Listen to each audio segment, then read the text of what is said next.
अस्सलाम वालेकुम जी, क्या हाल चाल हैं आप सबके। उम्मीद करती हूँ सब ठीक ठाक होंगे। तो जनाब, मैं आई हूँ मिराज के साथ एक स्कूल में जहाँ पर उसके 9th क्लास के पेपर्स हो रहे हैं। तो यहाँ कुछ और मदर्स भी बैठी हैं, जैसे कि आपको पीछे आवाज़ आ रही होगी। और गुलबर्ग का एक फ़ेमस स्कूल है गवर्नमेंट का, तो यहाँ पर मैं आई हूँ और इंतज़ार कर रही हूँ कि अंदर बच्ची पेपर दे रही है और मैं यहाँ पर जो है इंतज़ार कर रही हूँ, दुआ कर रही थी। सोचा क्यों ना आपसे भी थोड़ी सी बातचीत कर ली जाए। कल हम एक शादी पर गए थे, वो मेरी कुलीग की बेटी और हमारी स्टूडेंट की शादी थी। और आप यकीन करें कि वहाँ पर उसकी फ्रेंड्स जो मिली वो सब हमारी स्टूडेंट्स थी। और यकीन करें कि इतना अच्छा लगा जब सब बच्चियां जो हैं वो आकर मुझे मिली और कहा कि मिस मीरा क्या हाल है, आप बिल्कुल वैसी है और हम आपके व्लॉग्स देखते हैं और ये सब बातें। तो आप बिलीव करें कि मुझे इतना अच्छा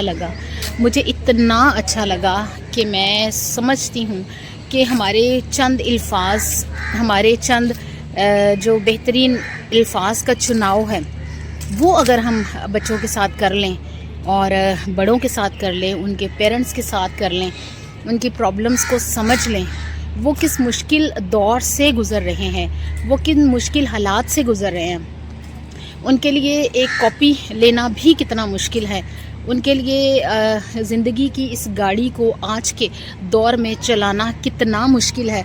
अगर हम लोग ये सोच लें और हम उन महदूद वसाइल में रहते हुए ही काम चला लें, उनको तालीम और तरबियत साथ साथ करते रहें, तो यही बच्चे जो हैं वो एक दिन इतने कामयाब बनेंगे कि वो सब चीज़ें जो हैं वो खुद ब खुद परचेज़ कर लेंगे। वो खुद ब खुद ही उनके माइंड में ये चीज़ आएगी कि हम अपने बच्चों को किसी चीज़ के लिए ना तरसाएं, कि जो चीज़ें उनके पेरेंट्स उन्हें नहीं दे सके, जो चीज़ें उनके पेरेंट्स उन्हें अब बचपन में प्रोवाइड नहीं कर सके, हो सकता है कि वो कामयाब होकर इस काबिल बने कि वो अपने बच्चों को इन चीज़ों के लिए तरसने ना दें। और उम्मीद है कि ऐसा ही होगा। तो हम इन महदूद वसाइल में रहते हुए जो है वो बच्चों को काम करवाएं और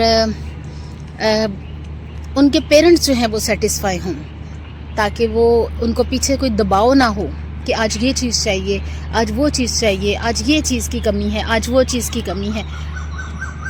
तो पेरेंट्स भी सेटिस्फाई रहेंगे, बच्चे भी दिल लगा कर पढ़ेंगे, क्योंकि आपको पता है ज़हनी टेंशन में जो है वो कभी पढ़ाइयाँ नहीं होती। ज़हन अगर मुतमईन है तो तभी पढ़ाइयाँ होती हैं, ज़हन अगर खुश है तभी पढ़ाइयाँ होती हैं। और अगर ये सब चीज़ें बच्चों को एक पुरसकून माहौल दे सकें तो तभी वो अच्छे से पढ़ सकेंगे।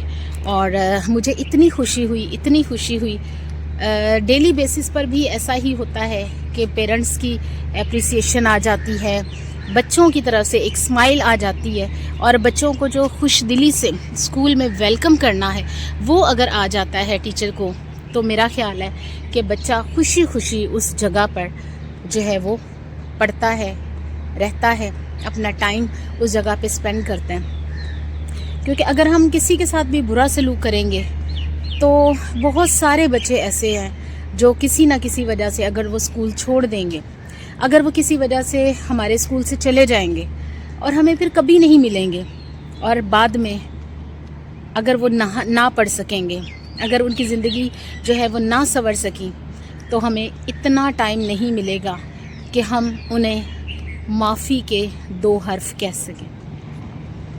तो मेरा ख्याल है कि बच्चों के साथ इतना अच्छा सलूक करना चाहिए एज़ अ टीचर।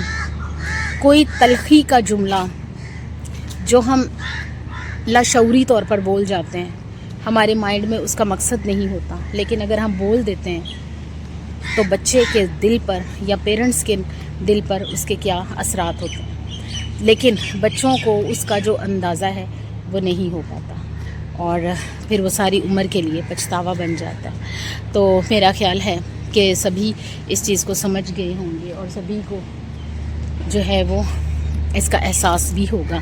तो आएँ हम सब मिलकर ये कोशिश करें कि हम अपने महदूद वसाइल में रहते हुए एक दूसरे की प्रॉब्लम्स को समझते हुए, एक दूसरे के जज्बात का, उनके ख़यालात का, उनके हालात का जो है वो ریئلائز کریں، ان کے حالات کو سمجھیں اور اس کے مطابق ان سے سلوک کریں۔